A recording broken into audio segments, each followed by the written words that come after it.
Hello, my dears. Welcome to the Spicy Stories channel, where you will find several spicy stories. I want to share with you a story that happened to me. Stay until the end of the video because you will learn everything about my story that I had never told before. But I plucked up the courage, and I want to invite you at the end. I'm already happy to see you here. So let's go. My name is Emily Carter. I am 29 years old. And until recently, my life was incredibly predictable. I lived in a small town called Fairview, in the interior of Ohio, where everyone knew each other and nothing very exciting happened.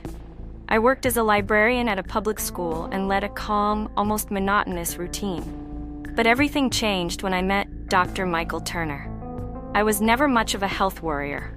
I was always active, ate reasonably well, and rarely needed to go to the doctor. But a few months ago, I started having frequent headaches and unexpected dizziness. On the advice of my best friend, Sarah, I decided to make an appointment. That's how I walked into Dr. Turner's office for the first time. Michael, yes, he insisted I call him by his first name after we got to know each other better, had that classic movie star charm. He was tall, with slightly disheveled brown hair, intense blue eyes, and a smile that could calm even the most nervous patient. But it wasn't just his looks that caught your attention. It was the way he spoke, as if he genuinely cared. He had a way of listening that made you feel special. "Emily, tell me more about what you're feeling," he said at our first appointment, as he jotted down my complaints on a notepad. I explained everything in detail, feeling a little ridiculous for being so nervous. But he was so welcoming that by the end of the appointment, I felt less tense. He ordered a few tests and reassured me that it was probably nothing serious. A few weeks later, I went back to his office to get the results. Fortunately, there was nothing serious. He said it was probably just stress. "You need to give yourself some rest, Emily. Your mental health is just as important as your physical health." I laughed nervously and promised to try to relax more. It was during that second appointment that something changed. I began to notice how his gaze seemed to linger on me a little longer than necessary. And maybe it was just my imagination, but there was an energy between us. After that, we crossed paths by chance in a bookstore downtown. It was a Saturday afternoon, and I was looking for a new novel to read when I heard a familiar voice behind me. "Emily, is that you?" I turned around and there he was, with a book in his hand and that disarming smile. "Dr. Turner, hi," I replied, trying not to sound nervous. "Michael, please," he corrected. "What are you looking for?" We chatted for a few minutes about our favorite literary genres, and he ended up recommending a book that I would never have chosen on my own.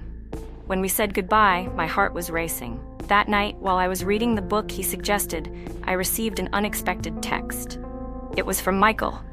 I hadn't even realized he had my number, but I figured he must have it from my medical records. "I hope you're enjoying the book. Let me know what you think when you're done." The fact that he had thought of me was enough to make me smile like a teenager. I wrote back, thanking him for the recommendation, and to my surprise, he continued the conversation. We talked about books, movies, and trips we wanted to take. He didn't cross any lines, but the tone of the text was casual, almost flirtatious. A few weeks later, Michael invited me out for coffee. He said he wanted to talk more about literature, but I knew it was more than that. And to be honest, I wanted it to be. Our first date was at a little coffee shop called Bean and Leaf, a cozy place with comfy chairs and a fireplace that made the atmosphere even more welcoming. We talked for hours, losing track of time. He told me about how he decided to become a doctor and the challenges of dealing with the pressures of the profession. I shared how I fell in love with books and how I had always dreamed of writing my own novel. It was like we had known each other for years. After that day, we started seeing each other more often. He would cook dinner for me at his apartment, and I would take him hiking the trails in the state park near town. It was a romance that felt like something out of a book. Exciting, forbidden, and incredibly real. But it wasn't all easy. Fairview was a small town, and people started to notice that we spent a lot of time together. Sarah, my best friend, was the first to confront me. "Emily, you know this can be complicated, don't you? He's your doctor. People will talk." I knew she was right, but I couldn't help how I felt. Michael was also aware of the risks. He told me that if our relationship were discovered, he could face professional consequences. Still, neither of us was willing to give up what we had. Our dates became more discreet. We avoided public places and made excuses to justify our time together.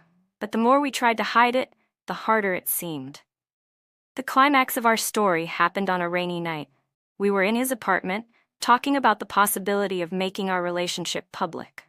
That's when he took my hand and said, "Emily, I've never felt this way about anyone before. I want to make this work, no matter what." I knew what we felt for each other was special, but I also knew it wouldn't be easy.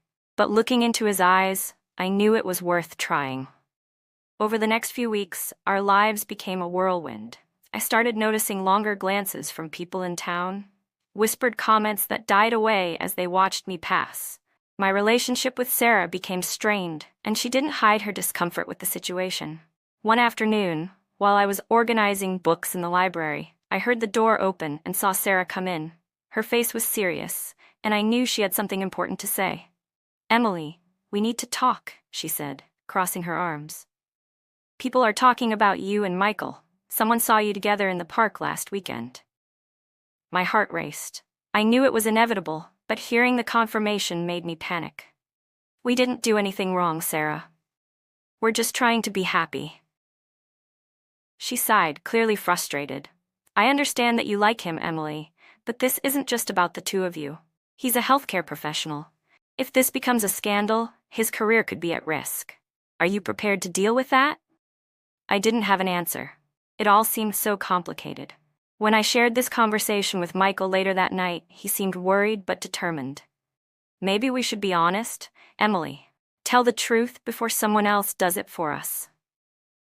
The idea scared me, but it also made sense. So we decided to tell the people closest to us, starting with Sarah.